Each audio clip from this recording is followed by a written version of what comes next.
Silent Hill F is a true lore iceberg. You may think you know what's going on, but there is so much more to be found beneath the surface. I'm Zoe, and I'm going to be explaining to you what exactly is going on in Silent Hill F, but first, please heed the spoiler warning. I am going to be spoiling the entirety of Silent Hill F, as well as what happens in one of your second playthroughs to the game. So if you haven't finished the game, or if you want to experience the story for yourself firsthand, I highly recommend saving this video and coming back to watch it later. I'm going to be bringing up details that you'll only find on your second playthrough, as well as explaining notes, radio messages, and the symbolism of what exactly is happening to Hinako, so there's going to be loads in here even if you think you know what's going on. And finally, before I start, please take this as a trigger warning for domestic abuse, gender violence, grooming, addiction, sexual assault, mental health crises, and medical abuse. And after that sobering foreshadowing of just how much trauma you're about to realise went on in Hinako's life, let's begin. In this part, I'm going to explain what's happening in Silent Hill F in a thoroughly unseasoned fashion. I'm not going to include any supernatural elements in this because I need to dedicate 2 whole sections to that in order to get across what's going on. Think of this as the skeleton of the game, and the flesh is coming later on when I start talking about the supernatural otherworld elements. So, this is what literally is happening in Silent Hill F. So, Hinako is born into the Shimizu family. They are poor. Rinko, in fact, calls her family dirt poor. Hinako's dad, Kanta, was a chef, and although he seemed to have a successful restaurant, he made the poor decision to take out numerous loans which he couldn't possibly pay back, leading his restaurant to be taken away and his family into huge amounts of debt. In shame, Kanto moved the family, his wife Kimi, Hinako, and Junko, into Ebisugaoka, which Hinako notes is far away from any kind of ocean, so her dad doesn't have to be reminded of his failed seafood restaurant. After the failure of this restaurant and his poor financial decisions, Kanta turned into a drunk. He took his bitterness out on his wife and daughters and abused them verbally and physically, especially Kimi, Hinako's mother. Hinako was a tomboy as a child. She played with boys and consequently was made fun of by girls for playing games like Space Wars with Shu.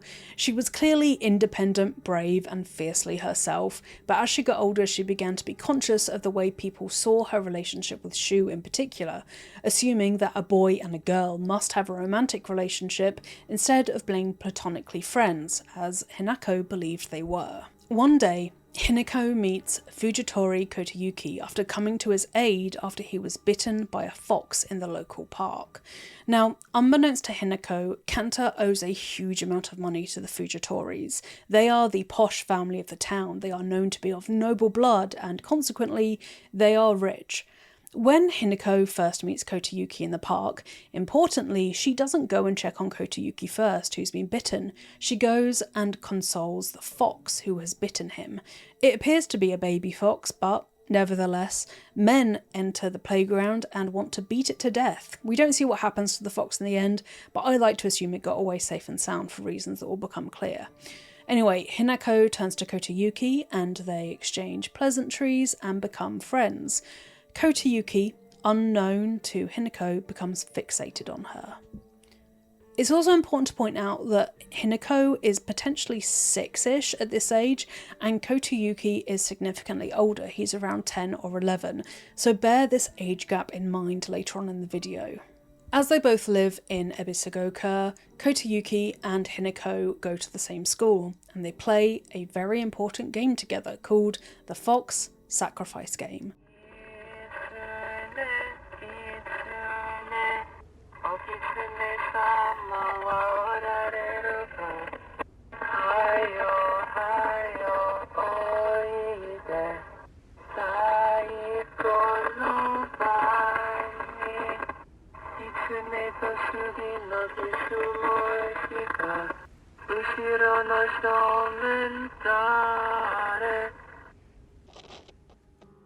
The game is played like this. You put names into a bag, and one of those who are picked from the bag without anyone looking will be blessed with whatever they want, but the rest will be cursed.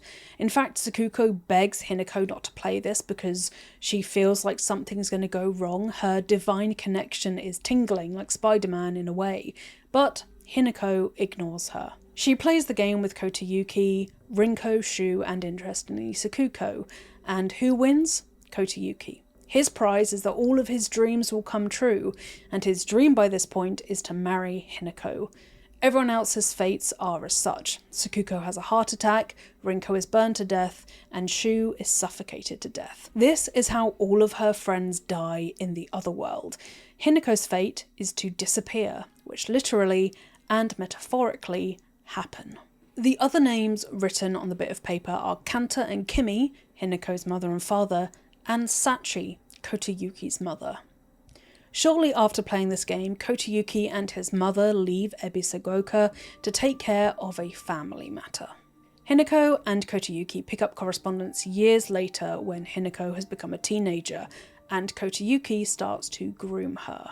Importantly, Kotayuki's letters smell like sandalwood. This is really important, so just remember the smell of sandalwood. Around this time, Hinako also starts to stand up to her dad. She tells him that he's been a fool, she won't let him abuse her mother anymore, but the intense stress of living day-to-day life with an abusive father and a submissive mother ends up giving her intense tension headaches. She goes to Shu because, as the son of the local doctor's family and having a grandmother who knows pharmaceuticals, she wonders if he has anything to help her. Shu, using his pharmaceutical knowledge from his grandmother, starts making Hinako red pills with kudzu, peony, and another flower that's grown in his gardens to try and help with her headaches. Now, these pills are meant to be a placebo. He confesses they're actually traditional Chinese medicine. There's nothing in them that's meant to help with the pain, but every time that she goes to pick them up, Hinako vents about her father to Shu, and it's the venting that helps make Hinako feel better. But she thinks it's the red pills that are taking her headaches away, instead of the relief of being able to talk openly about her home situation. As they help massively, and they don't appear to be doing her any harm, Hinako takes them for years. Junko marries and leaves the family home, and this causes intense turmoil, as she was the only one who was able to smooth over Kanta's abuse and calm him down when he got upset. So her leaving means there's now this void in the house, and Hinako's father is angrier and more abusive than ever before. This also shows that Kanta has never had to regulate his emotions himself.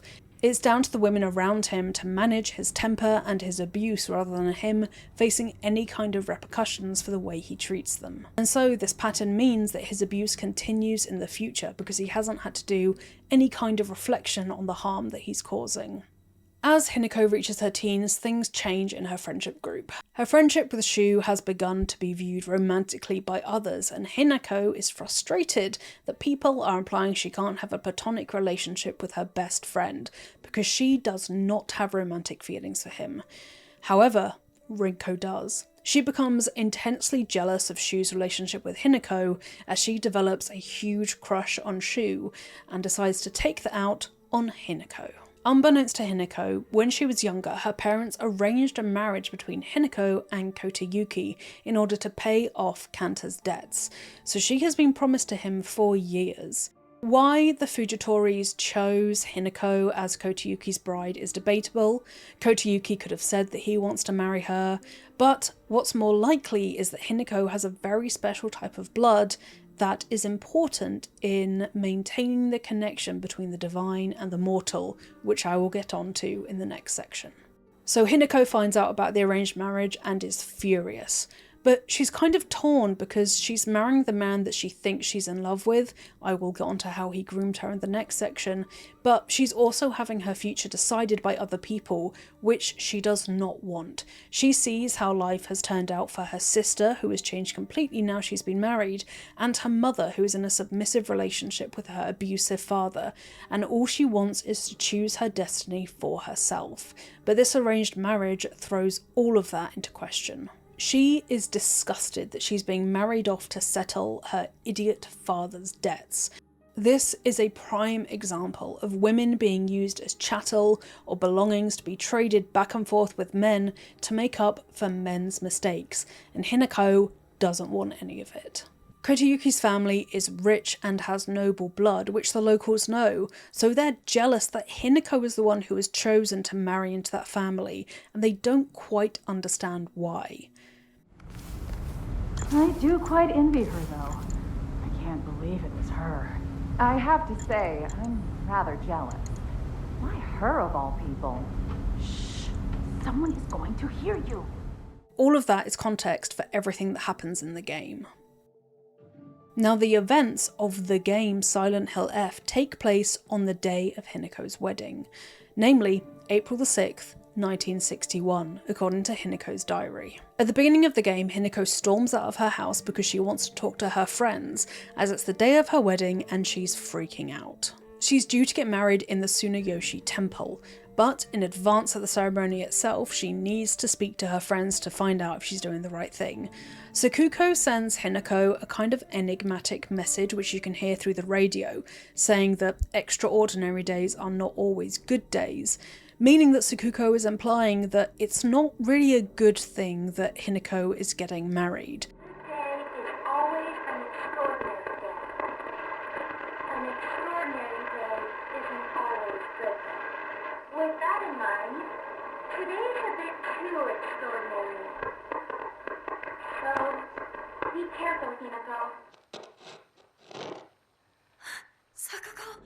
You can also hear on the radio people congratulating her after the ceremony.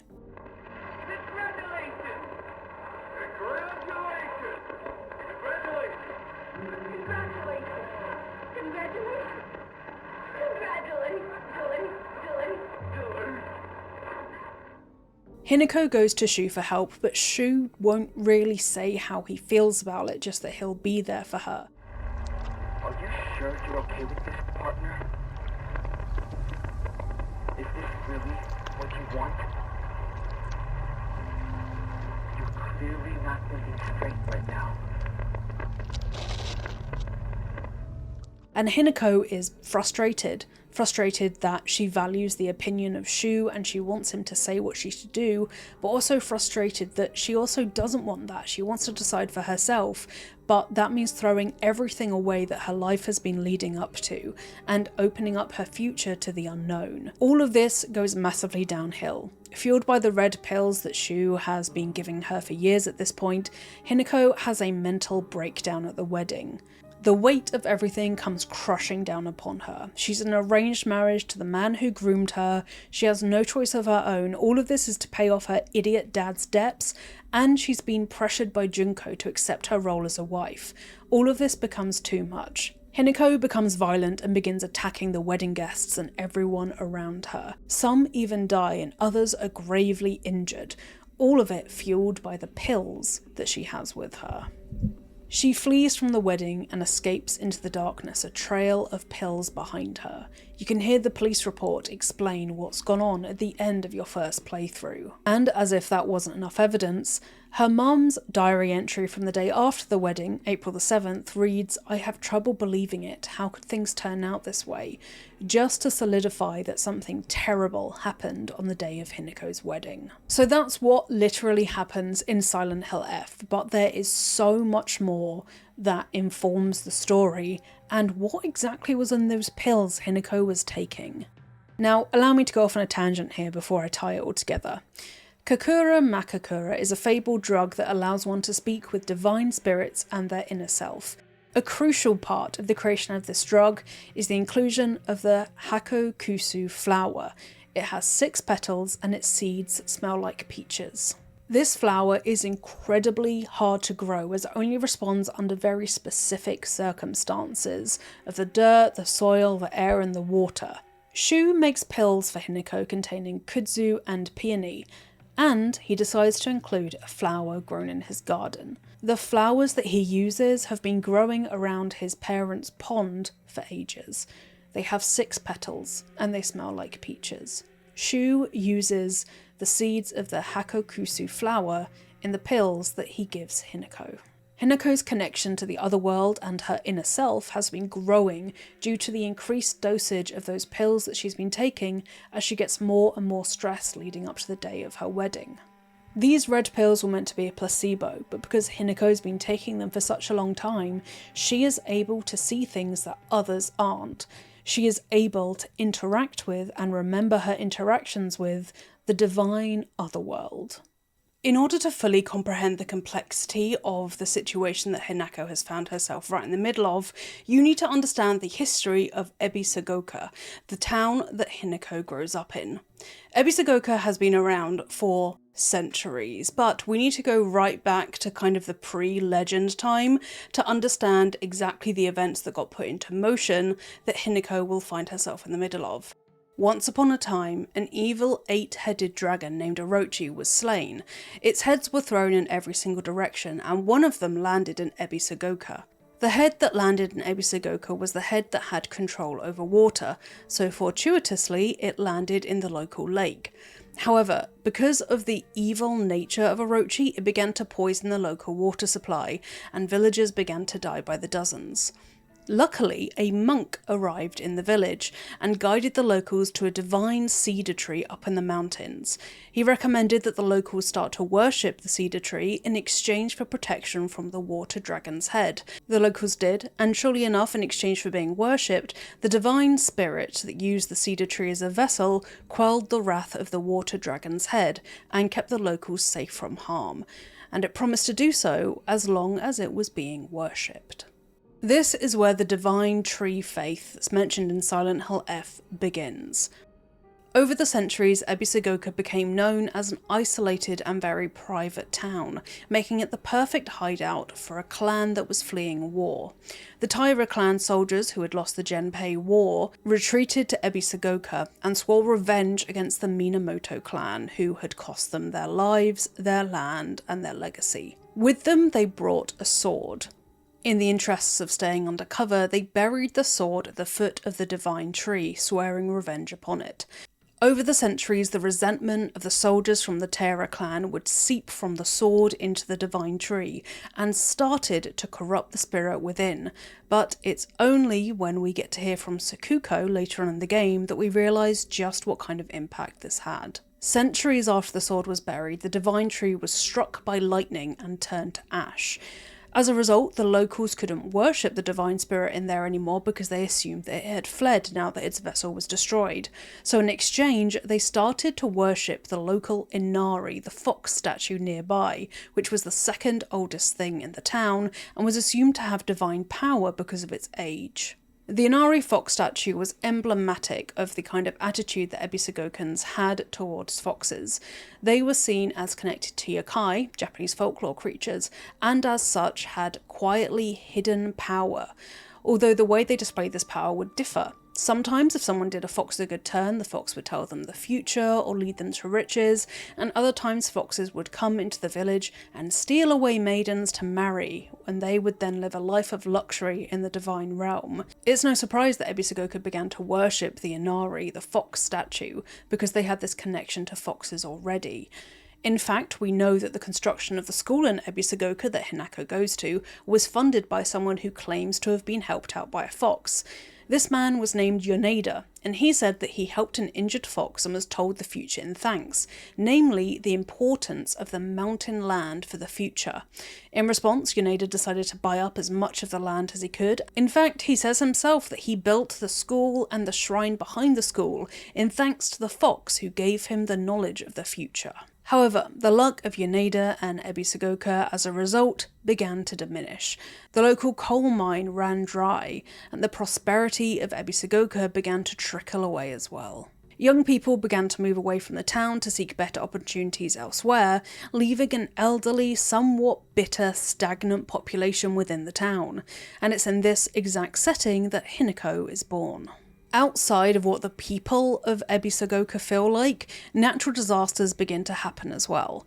Early on in the game, you can find note of a geyser erupting and arsenic found within it, and Hinako herself mentions that there's been fires, typhoons, earthquakes, even a landslide out the back of her house. All of this could just be bad luck. But regardless of its cause, which may have divine consequences and divine causes to be perfectly honest, the people who live in Ebisugaoka have seen better times and they are intensely bitter about the fortune which has now left them. One of the traditions of Ebisugaoka is to donate or leave your tools at the foot of the fox statues in town, in the hope that they'll take care of these old tools or someone in need will find them. The elderly population of Ebisugaoka, potentially subconsciously, but they might have known it, have become these old tools. They're no longer needed, they're broken, they don't do what they once could.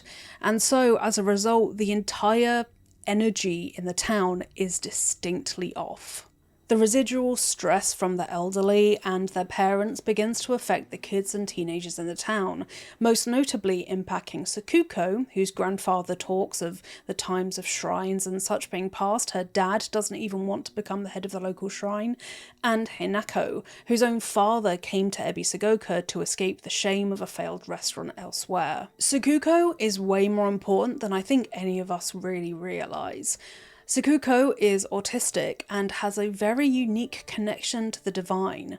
This isn't immediately obvious because she is the first one to die, which I think might be because she had the strongest connection to the divine cedar spirit, the god that inhabited the tree that was worshipped once by all the local residents.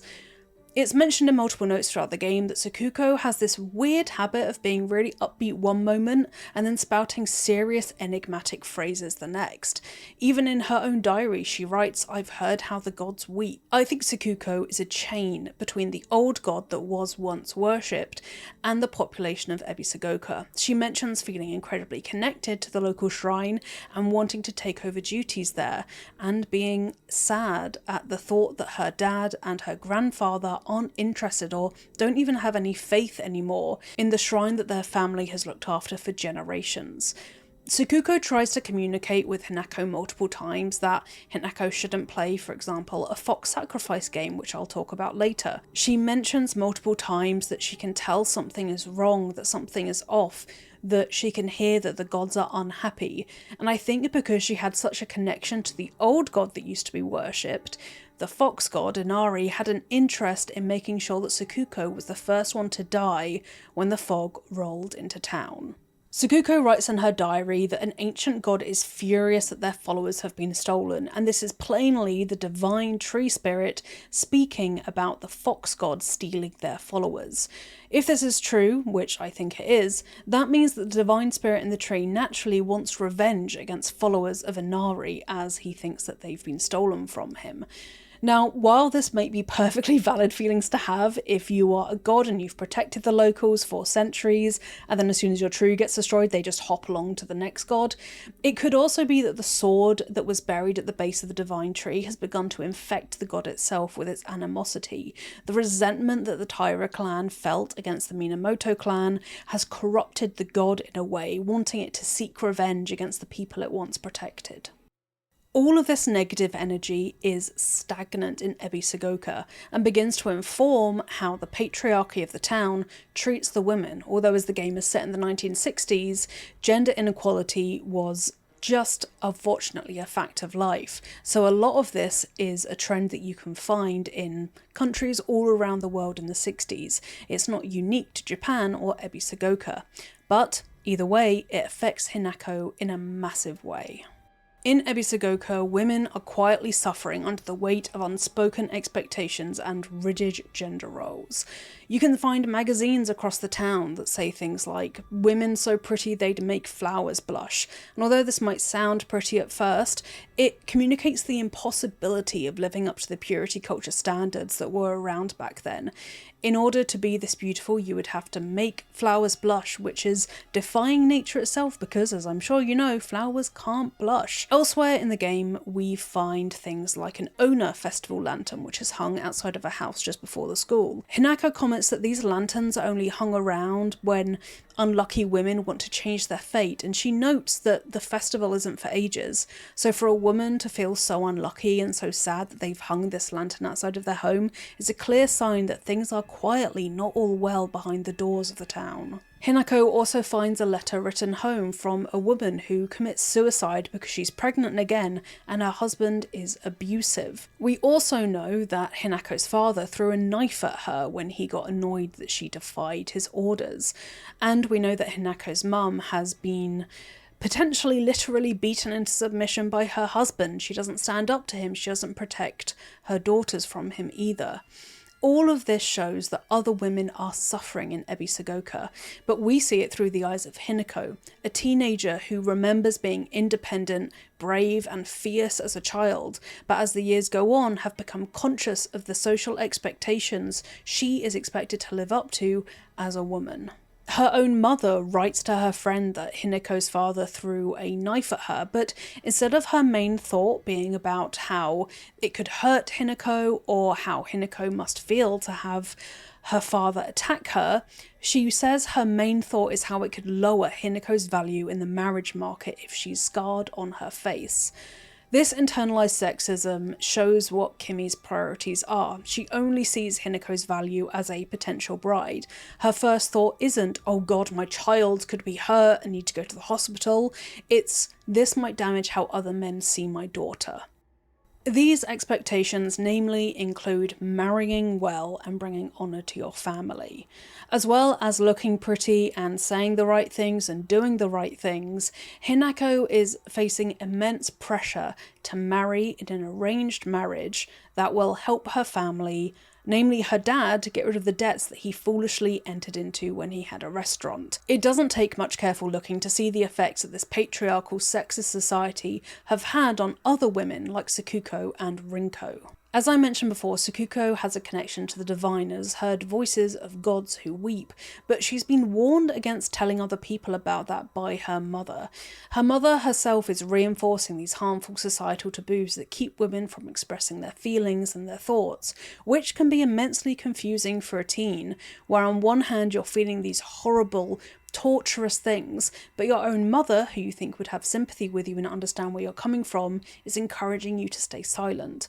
On the other side of that coin, we have Rinko, who is brought completely into the male gaze and into wanting to appeal to men, so much so that she begins to see other women, namely Hinako, as her competition, even though Hinako has no interest in the boy Rinko wants, Shu, her childhood friend.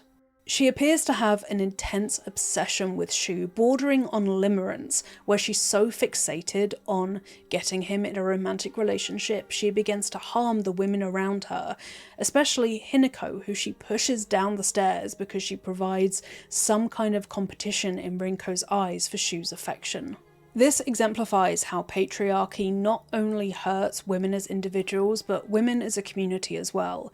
Instead of being able to rely on your friends and your mothers and your sisters, you are all turned against each other in competition for a shred of approval from those who have more power than you, who are, almost always in this kind of setting, men. Outside of the domestic sphere, women have even more to fear. Throughout the game, you can find notices about girls who have gone missing, in particular, one of them named Mayumi. Now, remember this name because she's going to be very important later on. As the game begins to fall into the other world, one of the main enemies that we fight is called Kashimashi. They're ball-jointed dolls who have disfigured faces and stitch marks all over them, as well as being very handy with a knife. Now, you have two types of Kashimashi. You have those with faces and you have those without faces. Faceless Kashimashi appear where women have been victims of violence. Their face has been torn off, which is exactly the same thing that happens to Hinako when she embraces her role as the wife. She has no identity, her mask is gone, she is merely a vessel for what society wanted of her. Across the game you can find faceless Kashimashi as well, but they are notably rare and appear in very specific circumstances that I believe give clues that faceless Kashimashi appear where women have been victims of violent crime. This would track because if your face has been ripped off, something violently has obviously happened to you. They appear as evidence that something horrible has happened to a woman, but nothing has been noticed by anyone else. These faceless Kashimashi have a much more aggressive, unpredictable moveset than the normal enemies and are blind, so if you come across a Kashimashi in the game who doesn't appear to notice you, they probably don't have a face. In the town of Ebisugaoka, I found two faceless Kashimashi. One was stabbing the door to this shop or restaurant it looks like, and you can actually find her face nearby. The second I found inside the local doctor's house. In particular, this faceless kashimashi is lying on a bed, which I don't think I need to explain what kind of significance that has in terms of violence done against women. Downstairs, you can chillingly find eyeballs and scissors in a box, as well as claw marks inside the next door room. While the claw marks might imply that someone possessed by a fox, which I will get onto later, has been possessed and escaped, it could also be representing the kashimashi who was attacked within the doctor's office, in a place where she thought she could be safe and tell the doctor about her problems. But if you look at where you can find the faceless kashimashi, it appears that something entirely different happened to her. At this point, I wouldn't blame you if you thought that the faceless kashimashis were coincidence. They don't really have that much significance and it's not that deep. But when you get into the mountains, you find clear evidence that faceless kashimashis are being equated with victims. Notably, the fact that the victims of a serial killer, yes, serial killer, can be found in the mountains. On your second playthrough, in the mountains, you can find a note left by a faceless kashimashi pleading for help, and as you follow the route that you've been tempted up, it ends with a shed full of faceless kashimashi bodies and a note written by the person who killed them. His past victims have been scattered throughout the mountain, and you can see their faces displayed in the tree near his hideout. The notes, we are meant to think at first, are left from Shu, wanting to tell us where he's gone so we can be safe as well. But it ends up that they're written by this killer trying to lure Hinako up so he can kill her as well. There are notices around the town and an origami of rumours that say that Hinako has disappeared, and although I think this is the other world playing tricks on Hinako's mind, it does appear that the other missing girls and Ebi could have met this same fate, being lured up into the mountains and killed by someone once they were isolated enough. In the shed, you'll find a note written by the serial killer who blames his mother, hilariously, for what he's done to these women, because in this kind of society that Hinako is living in, somehow it's always the woman's fault. The enemy that ends up attacking Hinako is this grotesque tongue one that licks her and has a horrible potbelly. I don't think I need to spell it out, but I'm going to just in case. This creature is emblematic of lecherous men who catcall and give young girls and women unwanted attention. The fact that this is the enemy that represents the serial killer implies that there was a sexual nature to the killing of all of these women in the mountains. The fact that he says that he wants more and they always go away implies that, like the doctor, he probably wanted to do something distinctly violent to them. Aside from kashimashi representing adult female victims in Ebisugaoka, they also represent child victims as well, in particular a child that was drowned in the fields and found floating face down in the waterway. You can find this corpse of a kashimashi, a faceless one, in the waterway near an upturned cart, and if you play the Scarecrow game on both of your playthroughs, which you do actually have to get through the game, the notes imply that a child was pushed into the waterway on purpose by their friend because they were jealous of them. This faceless kashimashi then is a representation of that poor child who became a victim of a completely needless crime, showing the effects of the neglect and stagnation that's been affecting Ebisugaoka, because as a news report notes, multiple children have met this fate, but there's not one safety prevention in place. These faceless kashimashis are victims, just like Hinako. The locals of Ebisugaoka believe they're worshipping one singular fox god named Inari, but they're not. Unbeknownst to them, this fox god is actually a kitsune clan named the Tsunekis. When I say kitsune clan, I don't mean a clan full of foxes in the animal way that you might think I'm saying. Kitsunes can switch between fox and human form, and they're both as part of their essential being as human is to us. So when I say the Tsunuki clan, I mean it is a clan of divine beings that are both fox and human and can switch between those two forms at will. The Tsunuki clan have been in Ebisugaoka for generations. The other world that we walk through as Hinako is actually the Tsuneki compound, so you can find loads of documents that tell us about them if you look hard enough. One of them reads, "Trapped under a great stone in the lake's abyss lies a slumbering water dragon, born during the Age of Gods and sealed away by our ancestors. Deprived of the water dragon spirit, the once lush great tree has met a withering fate." This is written by the Tsunekis and shows that it was their ancestors who helped to seal away the dragon. So they are fundamentally linked to the fortunes of the small town, because the worship of the locals is what gives them their strength. The way the Tsunekis protect the locals is through a sacrifice. If they find a bride which has blood that's called blood blessed by stars, it means they can perform a very special rite that, yes, means the woman dies, but her blood seeping into the lake keeps the water dragon at bay. The Tsunekis have been abducting women from Ebisugaoka for generations.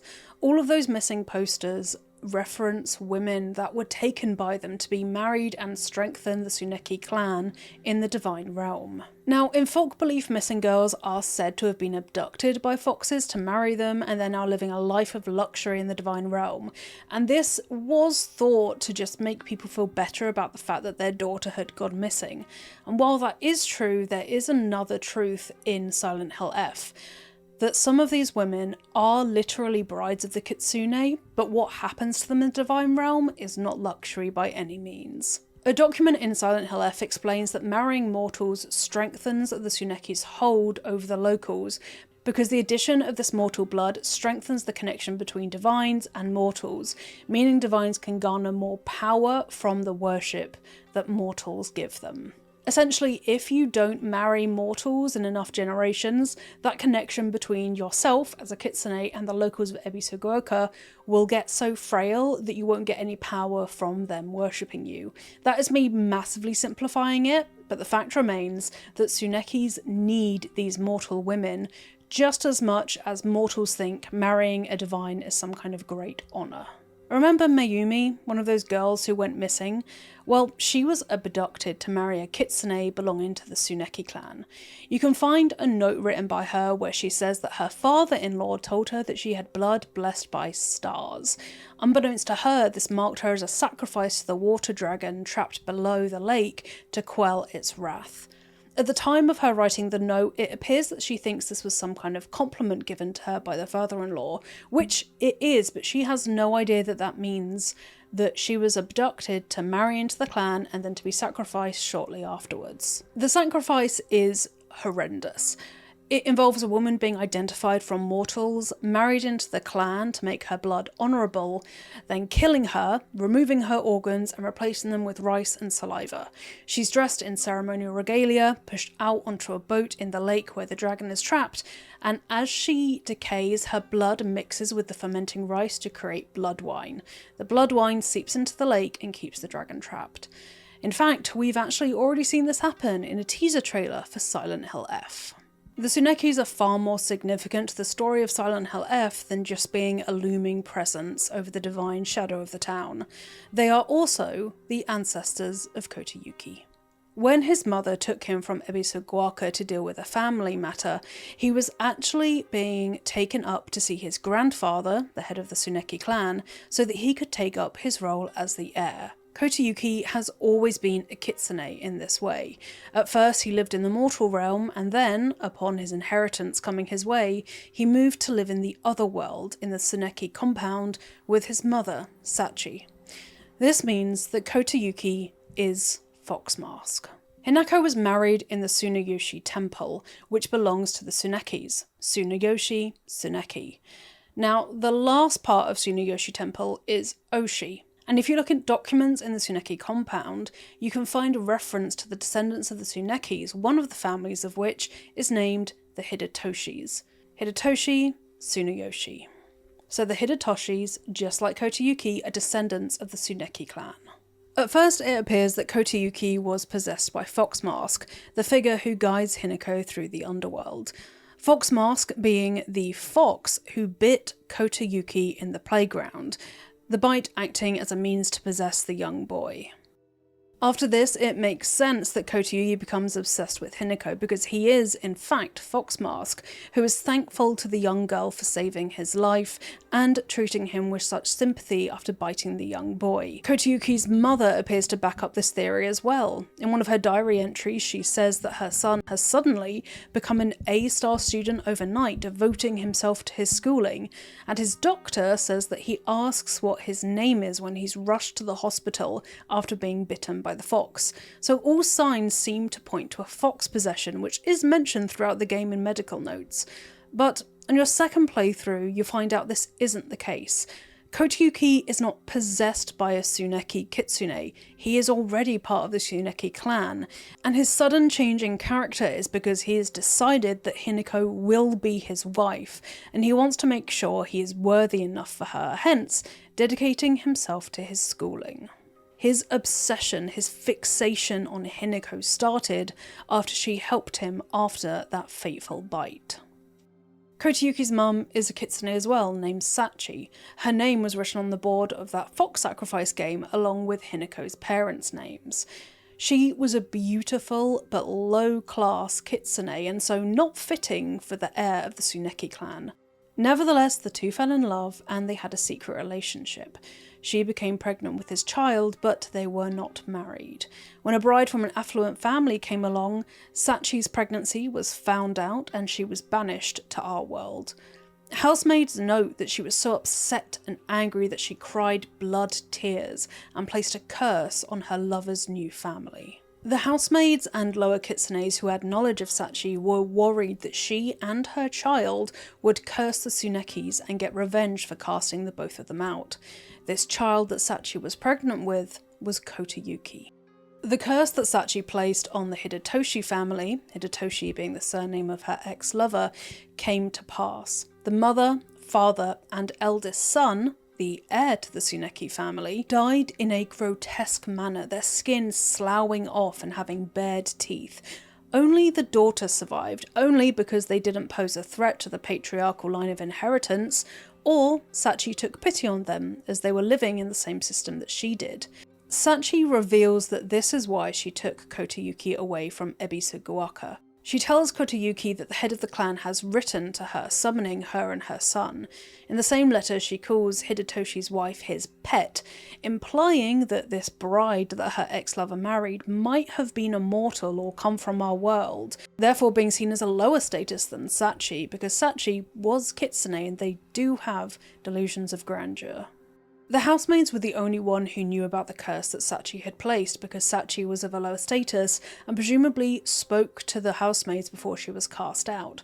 So, when the eldest son and the heir, Hidetoshi, died, these housemaids told the head of the Tsuneki clan, Kotayuki's grandfather, who then summoned Sachi and her son back to the divine realm. The implication here is that Kotayuki's grandfather didn't know he existed, because an illegitimate child would be a scandal for the Tsunekis, as powerful as they were. Kotayuki wasn't kept in the dark. Kotayuki always knew of his kitsune heritage. In fact, he used it to his advantage. When at school they played the fox sacrifice game, Kotayuki wrote a note to his ancestor, thanking his ancestor for weighing the scales in his favour.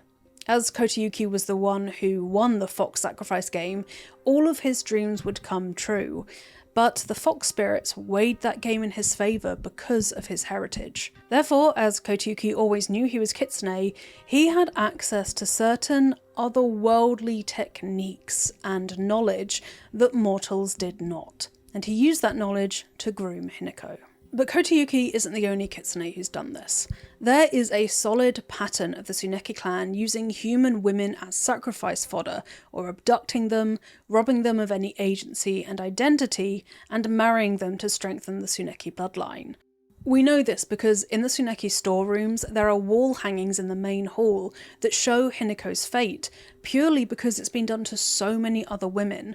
There are these hanging illustrations of previous victims from other ages past with all of their faces scratched out. We can even find notes written by the Tsuneki clan, one of which mentions tearing off that mask of hers of one of the girls that they've abducted. There's absolutely no love here. It's clear that the horrific rituals Hinako was put through don't make her special. It's just something they do to mortal brides to rob them of any kind of identity and agency and make sure that they are brainwashed into the Tsuneki clan. Hinako isn't special. In your second playthrough in the storeroom, you can access a room that was locked before, and in this room you will find dozens of arms in boxes, just like what happened to Hinako when her arm was replaced by a fox arm. You can also see that someone's face has already been taken off and replaced with a fox mask, with tons of boxes with, presumably, the remains of women's faces in them in the same storeroom. Hinako is just the latest in a long line of mortal women who have been kidnapped and abducted and forced to take part in this humiliating, dehumanizing, quite literally, ritual. More evidence that Tsunekis don't care about these women can be found later on in the game when we go through some more backrooms of theirs. These backrooms aren't neatly ordered or taken care of. They are uniquely messy, showing that the Tsunekis don't care about their belongings, foreshadowing their treatment of Hinako and their other human brides. Then, when Hinako and Fox Mask, Kotayuki, are going through a procession before they do the wedding ceremony, you can see that all the women on the left have different types of fox masks, and they are the only ones that have these masks grown, surgically implanted, however you want to describe it, into their face. The men just have eye masks that can be removed, as Kotayuki shows in this cutscene. The different types of fox masks the women wear here, I think, indicate that they're marrying different branches of the Tsuneki family. But either way, they've all gone through the same brutal assimilation process as Hinako. I know grooming is a very strong word to use in regards to what Kotayuki did to Hinako, but I think it's very well spelt out through the game that Hinako didn't consent to this romance. In the other world, you can find a note that explains a specific spell being banned because it was a romance spell and amounted, in effect, to manipulation and mind control to get someone the partner they desired. Any quote-unquote romance that takes place after the spell has been cast is sexual assault because you can't consent, because your ability to consent and make your own choice has been robbed via the spell. It's what makes the charm spell in Dungeons & Dragons so problematic, because if you can charm someone or put a spell on them to make them fall in love with you, their ability to consent has been completely taken away. They don't have a choice. Crucially, this spell is mentioned as smelling like sandalwood. The fragrant letter from Kotayuki to Hinako smells of sandalwood. He has been casting this illegal romance spell on the young Hinako so that she will not turn down his advances and he can groom her into being his bride. That his fixation on Hinako is so extreme that he's resorted to illegal measures to make sure he gets what he wants. Her. Kotayuki uses grooming language as well. Unfortunately, I have direct experience with grooming language being used to manipulate you on the victim side, so when I heard these voice lines spoken in Silent Hill F, it set off wild alarm bells. You're not in your good mind right now. You're lost, and that's all. Trust me. Just look at me. I'm the only one who really understands. You know that, right? He isolates Hinako and encourages her to cut off her support system so that he can have full control of her and no one can speak up against him. He also uses telltale phrases like "no one knows you like I do," further seeding in her mind that he is the only option she truly has. His behaviour is also incredibly disturbing. He appears to almost be exhilarated when he sees her face being peeled off, potentially because he knows that this means that he has the final ounce of control over her. It's her final bit of free will being stolen away. And we know that the Tsuneki clan can be this evil and ruthless. Looking at the Diary of Revenge from the folklorist makes it clear that this folklorist, who seeds the sword quest in your second playthrough, has absolutely no love for the Tsunekis or religion as a whole. He goes through his entire time in Ebisugaoka talking out against Inari and making it obvious he's trying to prove that this fox god does not exist. He then suffers divine punishment. He becomes infested with bugs and locusts and eventually dies to this horrific fate, being found by the police officers the next day, but his cause of death is signed off on very quickly because the locals know that what he went through is divine punishment for blaspheming against the Inari. You can find the autopsy report in Autopsy Report 9 in the game, and in fact you will have seen this folklorist yourself. He is the creature with no face and a cavern where his chest should be, shackled in gold, that you find in the first trial that Kotayuki puts you through. The folklorist blasphemed against the Tsuneki clan in life, and in death he serves them eternally. This is just proof of the lengths the Tsuneki will go to get revenge on those who they think do them wrong, and to make sure that what they want gets done. So what does all of this otherworld stuff signify? What does it mean for the story of Silent Hill F? Well, let's start with that doll, the weird one in the red dress, from Hinako's childhood, from before she was bullied for hanging out with boys, and when she was most herself, as a child unaware of the rigid gender roles and gender violence around her. The red dress doll is the presence that smashed into Hinako when she was trying to close the door after the first trial that Kotayuki put her through. This is her old identity refusing to die, refusing to leave Hinako, urging her not to follow Kotayuki and to remain true to who she is. So whenever we see the red doll appearing in Silent Hill F, that's Hinako's inner self trying to fight back against the role that she's being pushed into. Speaking of Kotayuki, everything he does in Otherworld is to push Hinako to her brink, to see how far he can push her before she rebels, but she doesn't, not until the very end. So for example, the purifying water that was meant to help Hinako pass into the next area turned out to be lava.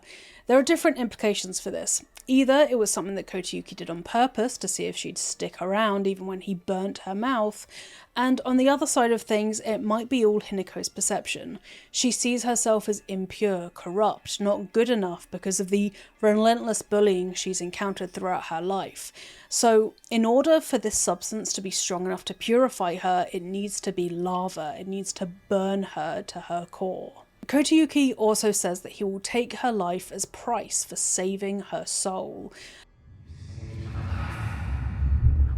And laid claim to my soul.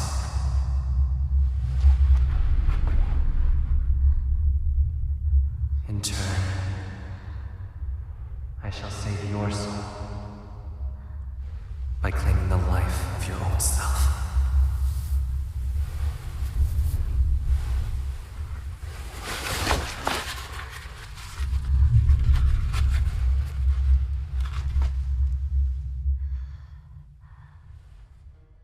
So what he's saying is that everything that I put you through is what I am owed because I saved your soul, so your entire body, your life, is now mine to do with what I want. This is exemplified by how Hinako looks the longer she spends in the Otherworld.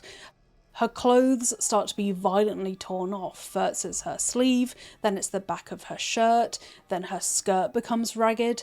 Although you can interpret this as it's the toils of the other world taking its toll on her, there's also sexual assault connotations here, her clothes being ripped off, exposing her bare skin underneath. Hinako is losing herself, as well as losing herself to Kotayuki and all of his strategies to rid her of any kind of independence and identity outside of him. When you think about it, all of the things that Hinako did in the other world, all the things she was put through, are emblematic of her relationship with Kotayuki. In the first one, she had to solve a riddle. She had to decode his advances and figure out what was wanted from her by solving the riddle that she was presented with, in order to proceed and meet Kotayuki again. In the second trial, she has to let Sakuko go. In the third one, she literally has to kill Rinko, Sakuko, and Shu. She is forced to cut off her school friends and her support system so that he can isolate her and groom her. When she's outside of the main hall, there's this maze-like test where she's put against all these different enemies to try and find the keys to get through the door. And although this is just a video game contrivance to have you find something, it illustrates that Hinako never knows what comes next. She's never comfortable or at ease, and Kotayuki always leaves her when she most needs him. Later in the game, she succumbs to this gaslighting and believes that even though he's not there with her, he's there with her in her soul, and that's why he gives her the brooch to remind her that he's allegedly always there with her. But what does it look like to us? It looks like he just leaves her when she's most in need, when she could do with a kitsune who can command evil spirits to leave at the wave of their hand.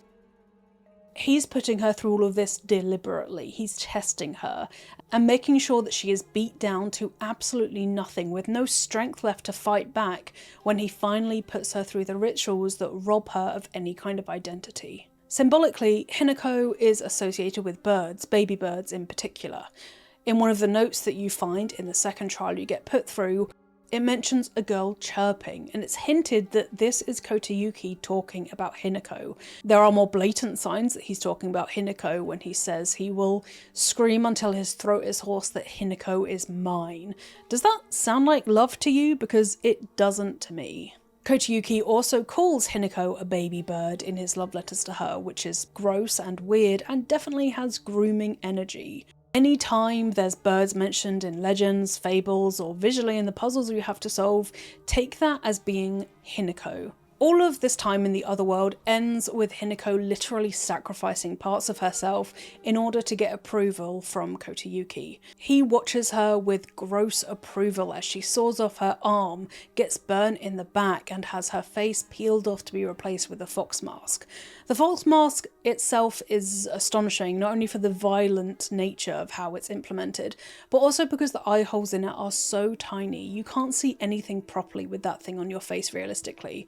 And I know we're talking about an other world with yokai and kitsune and really weird supernatural things happening, but the tiny pinholes in that mask just epitomizes how little Hinako will be able to see and do when she's fully under the Tsuneki's control. Also, Hinako will be forever connected to her abuser via these body parts being stolen from her. There's no way for her to go back. She can't reattach her arm, we assume, and in fact her arm and her face will just be put in a storeroom, among all the other body parts of the women who were abducted by the Tsunekis. Everything done to Hinako in the other world is absolutely horrendous, but what's most chilling is how Junko reacts to all of it.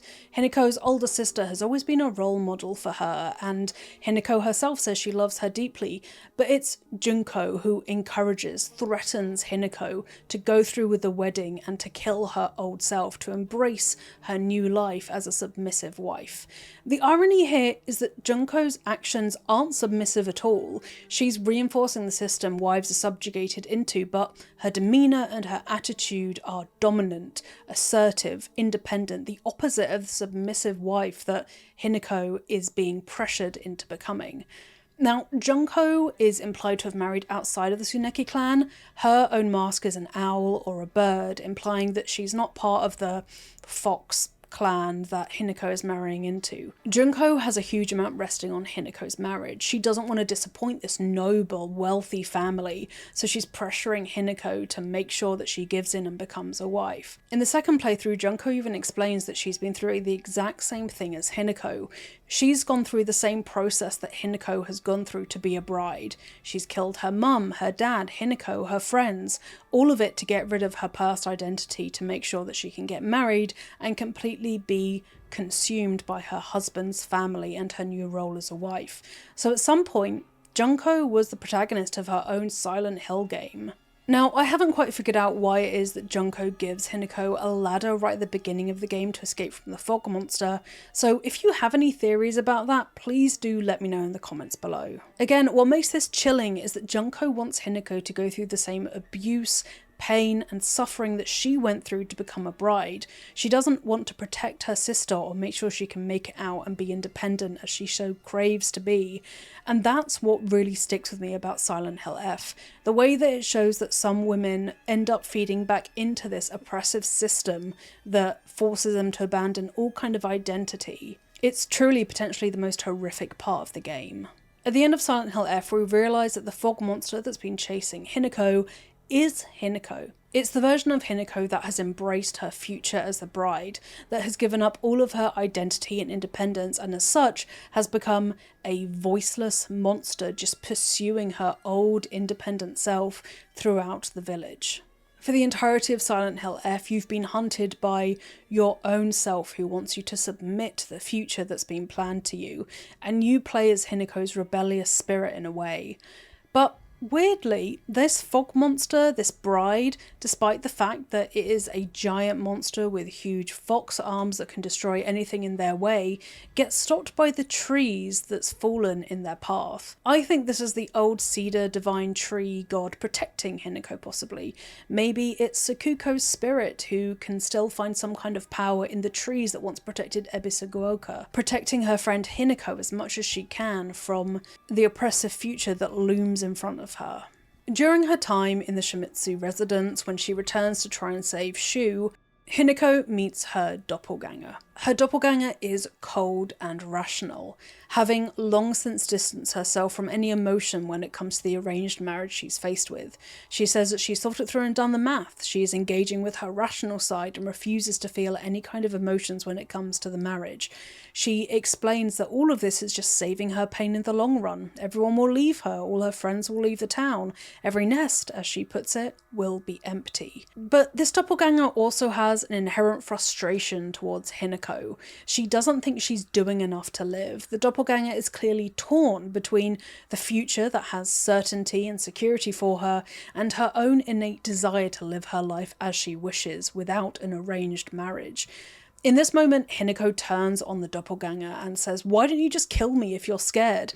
But the doppelganger isn't able to because she's stuck between the two decisions. She's stuck between letting this rebellious spirit of Hinako go forward and claim victory over her bride self, and at the same time worried about where that will leave her as an independent, isolated woman with no family to speak of, because you know everyone's going to disown her after this happens. In the end, the doppelganger ends up siding with us, saying don't ever let other people decide what's happiness for you.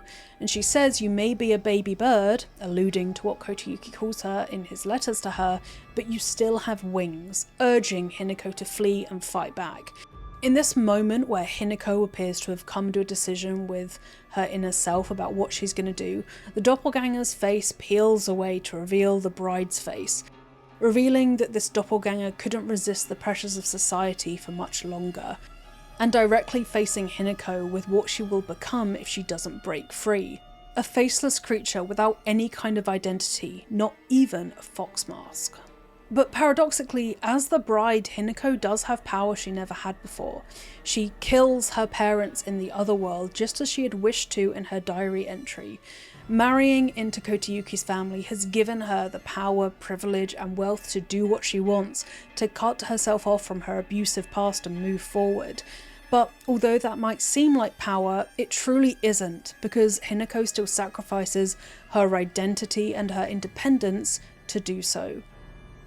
The ending that you'll get to Silent Hill F in your first playthrough, I think, is the canon ending. Hinako flees the wedding, yes, while addicted to these red pills, but having made a clear decision. She is not going to go ahead with a marriage that traps her in the same cycle of abuse that her mother and her sister were trapped in. In doing so, she sheds not only her future as the bride, but also her connection to this divine otherworld Tsuneki clan, the grooming that she's been subjected to by Kotayuki, and all of the pressures put on her by Junko. But she's left a trail of destruction in her wake.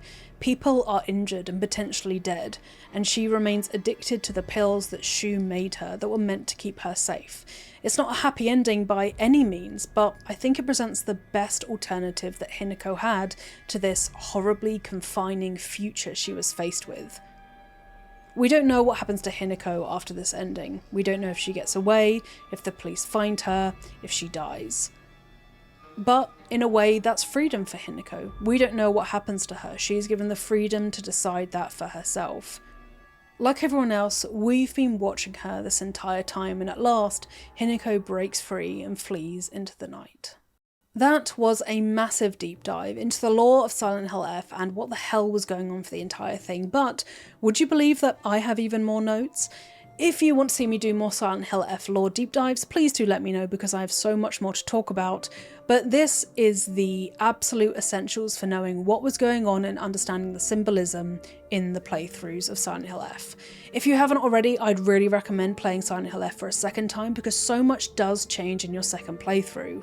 And of course, please like this video and subscribe to Eurogamer if you enjoyed this, because this took a lot of time to put together and I would love being enabled to do more lore stuff in the future. Now I am going to go and start my third playthrough of Silent Hill F just to make sure I didn't miss anything else, so I'll see you folks next time.